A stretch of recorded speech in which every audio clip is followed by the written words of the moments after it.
سیدنا حضرت سہل بن عبداللہ رحمۃ اللہ تعالیٰ علیہ شرائع اسلام کے متعلق آپ سے جب دریافت کیا گیا تو آپ رحمۃ اللہ علیہ نے فرمایا کہ جو کچھ رسول کریم صلی اللہ تعالی وسلم امت کو عطا فرما دیں اس کو لازم پکڑنا یہی اسلام ہے۔ اور پھر مفسرین کرام علیہم الرحمۃ الرحمن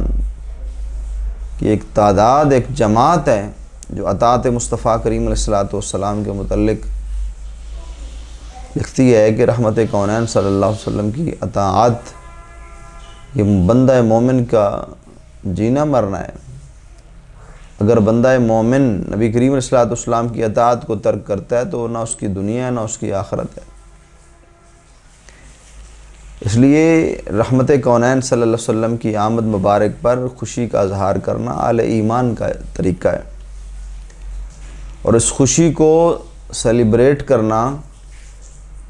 مسلمانوں کی طرح، نہ کہ ہندوؤں کی طرح، یہودیوں کی طرح، غیر مسلموں کی طرح کہ وہ اپنے نبی کی آمد پر یا وہ اپنے رسولوں پر کی آمد پر یا ان کے رسولوں کی خوشی میں جو کچھ کرتے تھے، ایسے طریقوں سے جن طریقوں سے اسلام کا انکار یا اللہ کے حکموں کی نافرمانی ہوتی تھی، ان تمام احکام کو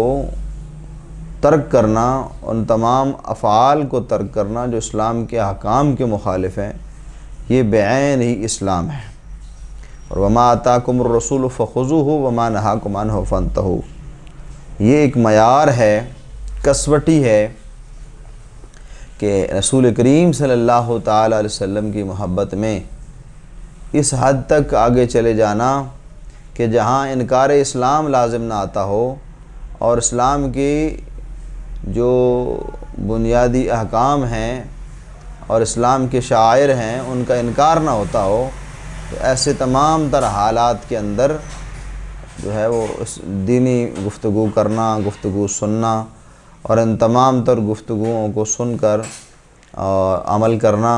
اور پھر پھیلانا، یہ عین ایمان ہے اور یہ اطاعت رسول صلی اللہ تعالی وسلم کے اندر آتی ہیں۔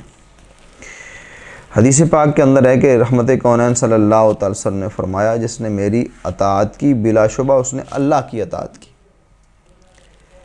اب رسول کریم صلی اللہ تعالی وسلم نے سوموار کے دن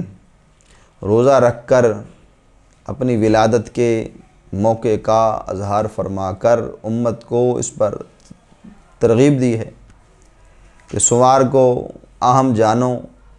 کہ سوموار کے اندر سوموار والے دن میری پیدائش ہے۔ اب رحمت کونین صلی اللہ تعالی وسلم اس دن کو اہم اس لیے قرار دے رہے ہیں کہ تاکہ امت کو پتہ چلے کہ اس دن کی اہمیت کیا ہے۔ اللہ تعالیٰ نے قرآن مجید کے اندر فرمایا وَذَكِّرْهُمْ بِأَيَّامِ اللَّهِ، اور یاد کرو اللہ کے دنوں کو، اور کون سے دن اللہ کے جن میں اللہ تعالیٰ کا انعام اپنے بندوں پہ ہوتا ہے۔ تو اس سے بڑا انعام کیا ہے کہ اللہ تعالیٰ خود ارشاد فرماتا ہے کہ لَقَدْ مَنَّ اللَّهُ عَلَى الْمُؤْمِنِينَ إِذْ بَعَثَ فِيهِمْ رَسُولًا، جب رسول کریم صلی اللہ علیہ وسلم جیسی نعمت کو نبی کریم رب تعالیٰ جل شانہ نے اس امت کے لیے نعمت قرار دیا، اہل ایمان کے لیے نعمت قرار دیا، تو اس سے بڑی نعمت کیا ہے؟ اللہ تعالیٰ جل شانہ احکم الحاکمین ہم سب کو رسول کریم صلی اللہ علیہ وسلم کی اطاعت پر زندگی گزارنے کی توفیق عطا فرمائے۔